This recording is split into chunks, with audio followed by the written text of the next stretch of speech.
We're not even halfway through spring training, and already there are questions about Jarred Kelenic and his job security in left field. I'll answer questions about that and many others, including should the Braves go after a Blake Snell or Jordan Montgomery again. We'll answer all that on this episode of Locked On Braves, so let's get into it.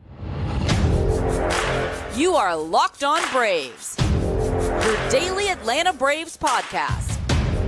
Part of the Locked On Podcast Network, your team every day.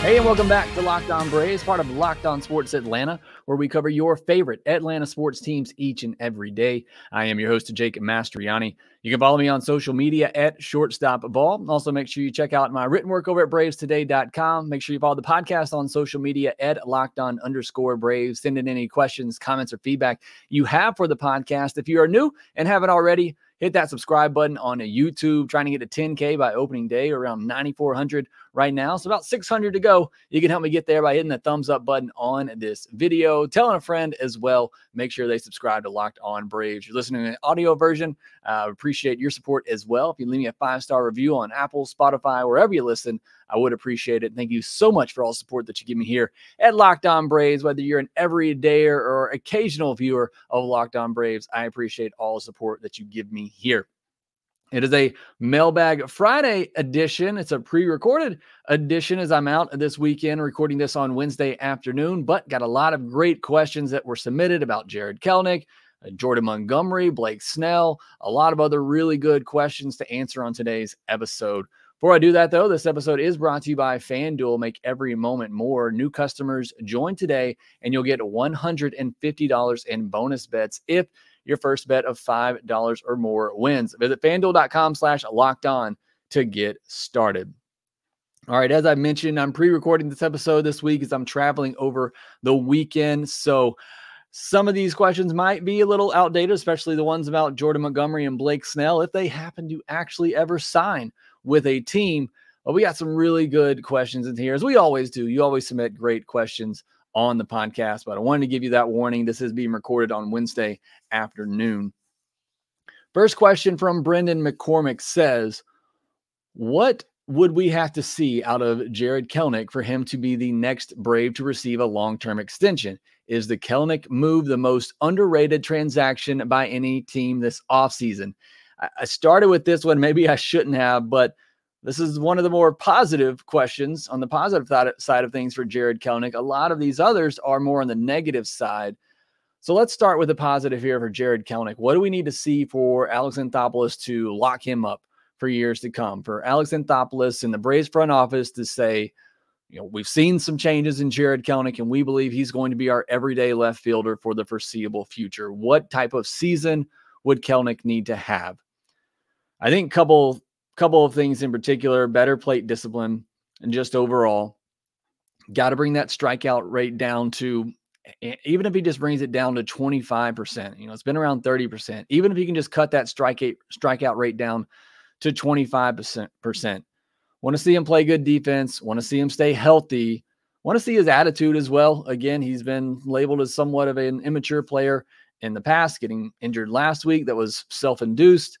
Want to see what that looks like. So, there's several things there that I just pointed out to you that I think we need to see from him this year.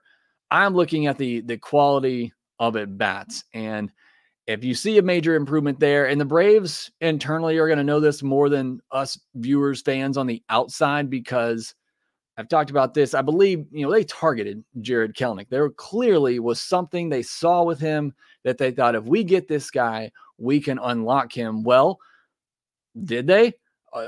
Did the changes that they've made with him, what they've worked on him with, are they seeing improvements there? And if they are, and obviously we would see it coming along with results, but if internally they're seeing that what they thought they could do to unlock Kelenic, if that's working, then I think that's a great sign for the Braves and may lead to them wanting to extend him long-term. But can he be a 3-WAR player?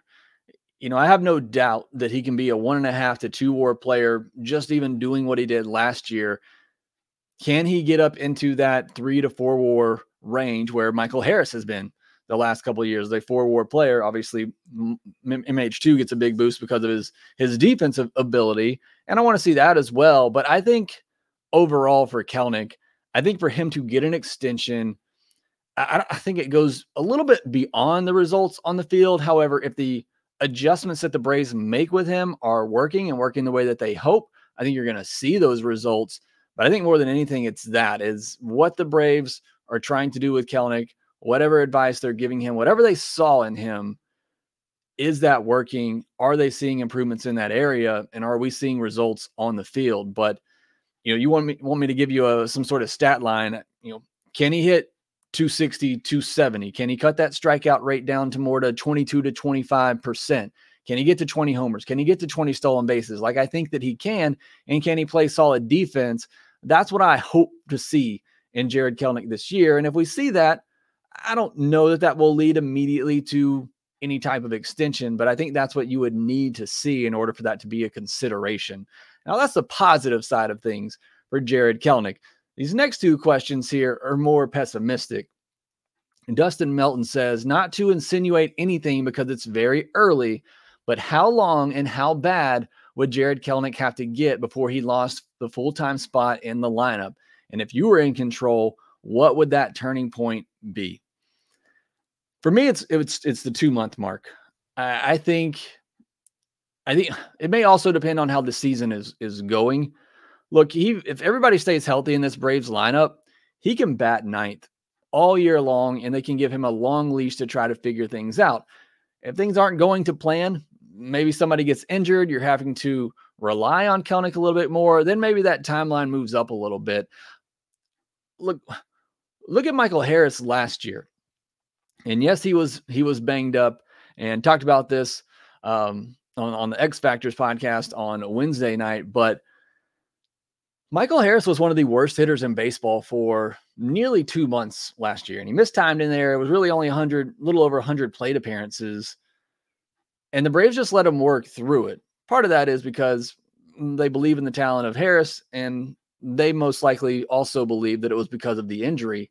But they could do that with Michael Harris, and they could allow him to get right because the rest of the lineup was crushing it, and there wasn't that much of a need. So if they really believe in Kelenic and they made all these moves to go and get him, I think the leash is probably even longer than that. It may be all-star break before you really start to see them maybe begin to platoon with him even a little bit. I think the leash is going to be very, very long on Jarred Kelenic. You asked what it would be for me. I think it would probably be the 2-month mark. If we got 50 games or so of evidence here, and you're not seeing that improvement that you wanted to see. And again, not even necessarily just looking at results, but quality of at bats. Is he able to barrel the baseball up a little bit more? Is he making better swing decisions? Is he cutting down on that strikeout rate? If you're not seeing that over the first 2 months, and maybe that's too much to ask on somebody who's coming over to a new team, but again, I'm not necessarily even talking about results. He could be hitting 240, but if you're seeing better quality of at bats, then that gives me some encouragement for going forward. But I think typically at that 2-month mark, look, I'll be honest, last year even with Michael Harris, and even though I knew it was mostly injury related, I myself questioned how much longer can they run him out there with one of the worst OPSs in all of baseball.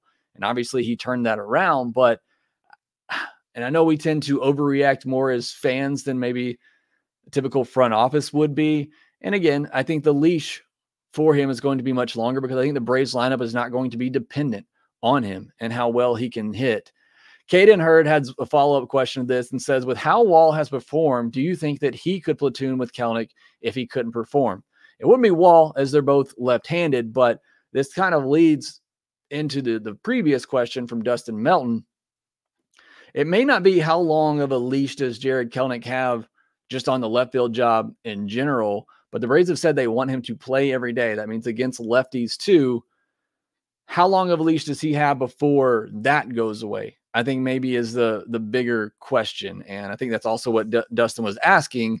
That may be the 2-month mark where you say, okay, he's not making the adjustments quite like we would want him to. He's not able to hit lefties again, even though he's much better at that at the beginning of 2023, struggled with it again at the end of 2023. So if he comes into this season and he's struggling against lefties again, and we're at that kind of 2-month mark and he's hitting below 200 against lefties, then I think at that point, maybe you see a Jordan Luplow platoon or an Eli White platoon. I could very, very much see that happening and being the case with Jarred Kelenic, is that he still struggles against lefties. He's not making the adjustment there. We're 2 months in now, and it's not getting any better.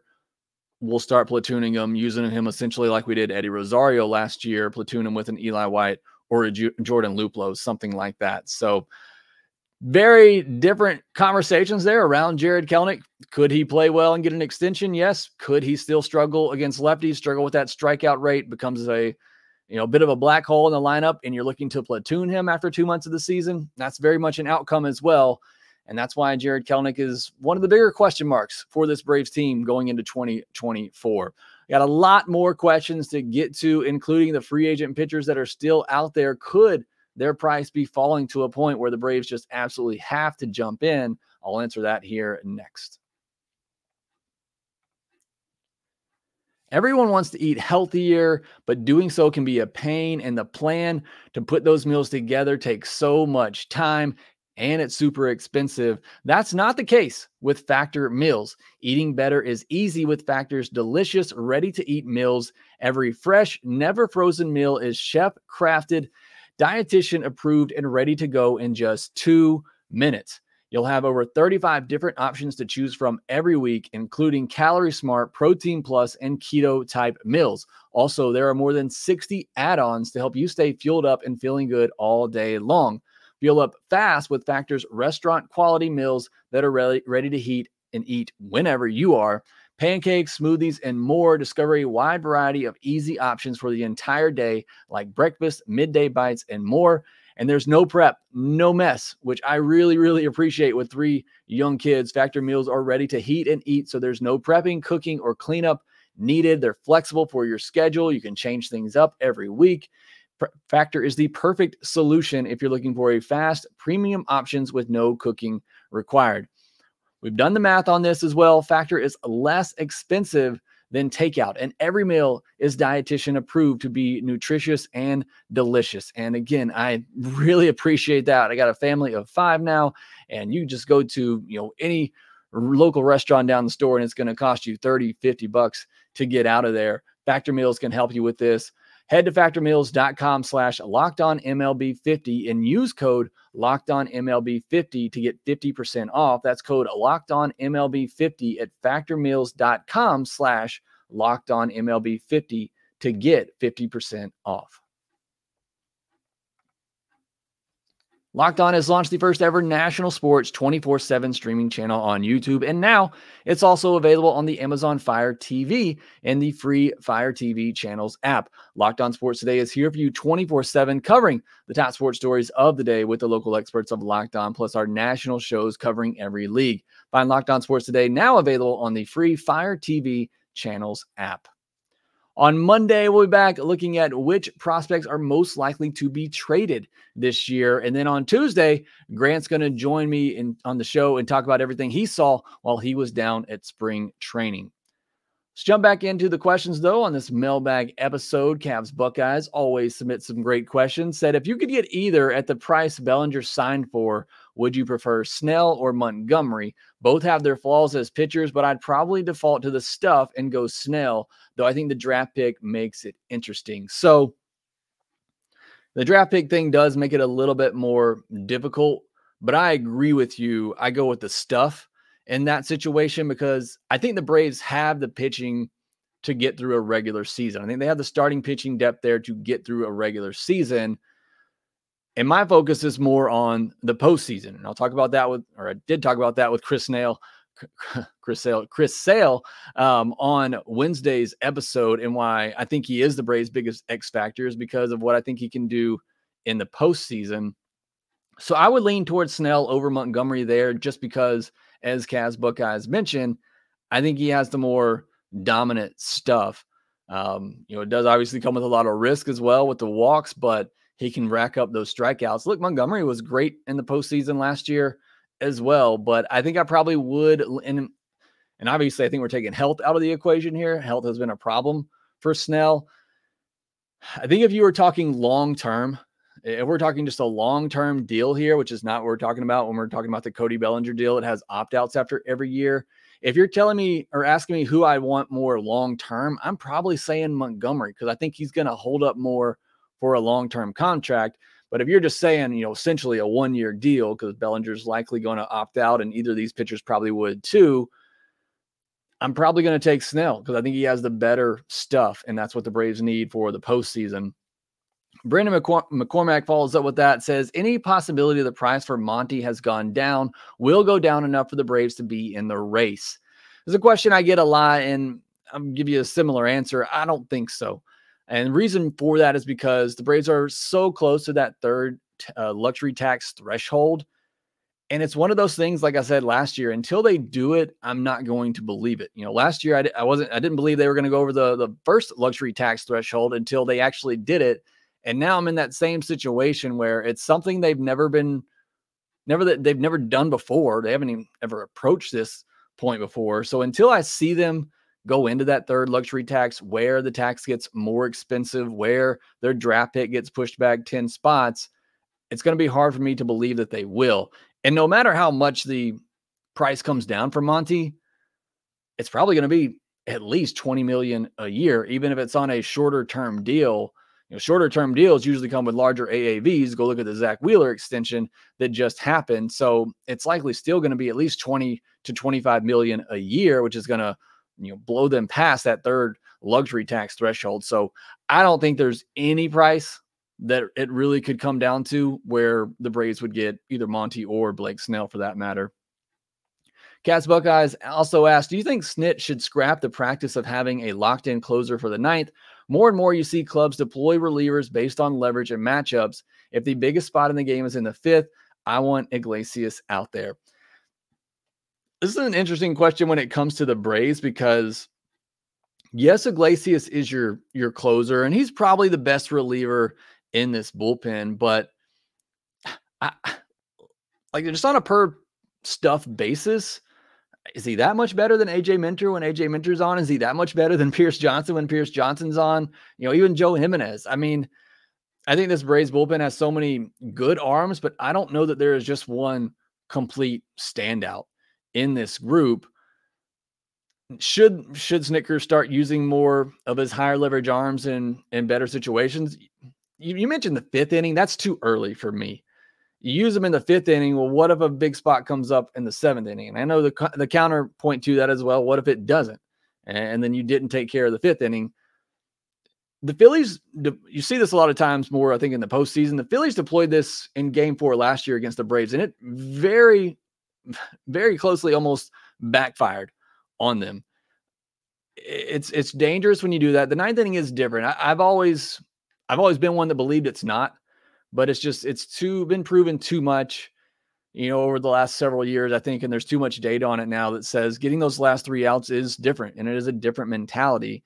And I think there are certain people who can handle it better than others. So I don't believe so. And I just don't think with the Braves bullpen, I think all those guys are all really good and just as equally as talented. And I trust them all to get outs in the 6th, 7th, 8th, and 9th inning. So Snitker's obviously not going to change up that strategy, and I don't think he should either. Brandon McCormick says, if Lopez has a good year as a starter, do you think he will be in the rotation or bullpen come playoffs?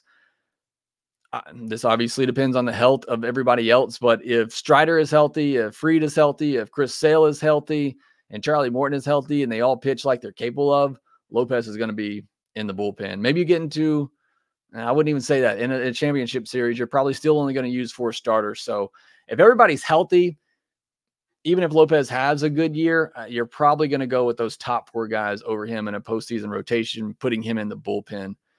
I think he's going to be in the bullpen before that. But yes, I think he would be in the bullpen and not a starter if the others stay healthy.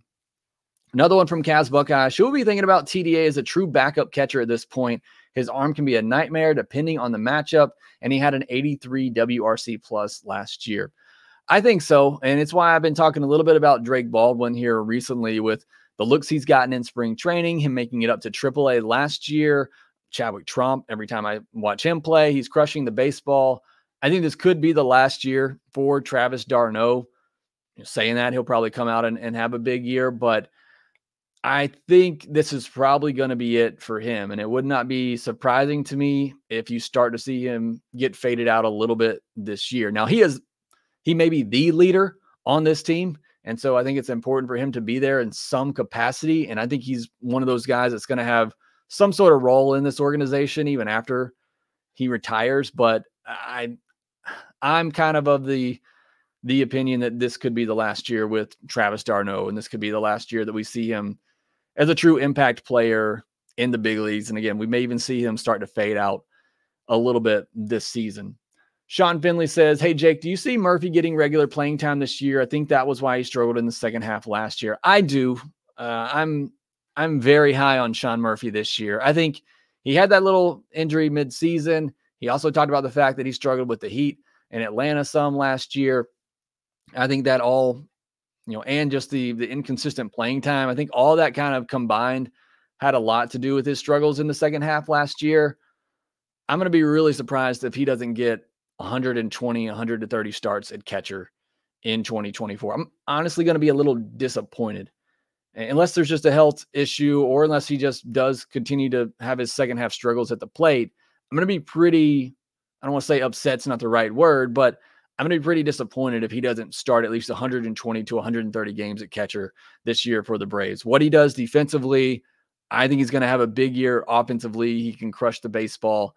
I'm looking for a big year for Sean Murphy and for him to get more of a starter's workload behind the plate, coupled with the question that Kaz Buckeyes just asked about Travis d'Arnaud. I think he is fading a little bit. Dustin Mount says, with Acuña's knee, do you see that making the decision for how the bench will be decided a little easier or more difficult? And how do you think it will end up now? I don't know that it changes things in the outfield a little bit. I think Forrest Wall is on the roster. I think what I saw, and it is just a spring training game, I get it, but what I saw from him, I want to say it was on Tuesday, making a great catch up against the wall, him turning a single into an error to getting to third base. I think with what we've seen halfway through spring training, I think Forrest Wall is deserving of that spot. He's, good defensively, good speed, pretty solid left-handed bat, had a good year at Gwinnett last year. I think he probably deserves that spot. It may get some starts if they want to give Ronald some days off here in the early going as they ease him back. Again, I don't know that that's simply because of Acuña's knee situation or just a matter of Forrest Wall deserves it. And I think he's earned that spot to be that guy to fill in or give Ronnie a day off or maybe, come in late for a game. I don't think they would do that. You wouldn't want to take his bat out of it. But I think Forrest Wall has earned the spot. I don't necessarily know that it has much to do with Acuña's situation. The Chance Daniel says, if Ronald didn't love hitting leadoff, how would you construct the lineup? How would the Braves? I mean, I'd put Ronald in the leadoff. I mean, I guess you're asking me if that wasn't an option. If you had to bat him somewhere else, I'd bat him second. I mean, I want him getting as many at-bats as possible. I'd probably put I don't really know who else I'd put leadoff because your only other ideal, they're not even ideal candidates, is why I struggle to put them there, but Michael Harris and Ozzie Albies, but neither one of them are really high on base guys. You could say Michael Harris because he does at least hit for average, but it's a 4% walk rate. So, I mean, those would be the other two candidates I think you would look at for that leadoff spot. But I mean, Ronald is the ideal fit. I mean, he brings power and speed right out of the gate. He's getting on base, 40+% clip. Ronald is the option there. But if he didn't want to, I'd probably go Michael Harris, Acuña. Then maybe you go Olsen, Riley, and that, switches up the middle of your order as well. And then you go Ozzie and on down. But I think Ronald is the best choice and the obvious choice for leadoff. And if he told me he didn't want to hit there, I'd say tough luck. You are the best leadoff hitter in the game, and you get the game started right from the jump. Leland with a couple of questions to end us here. He says, will the Braves put some constraints on or limits on Acuña at least during the remainder of spring training games, or will they let him loose to do his thing?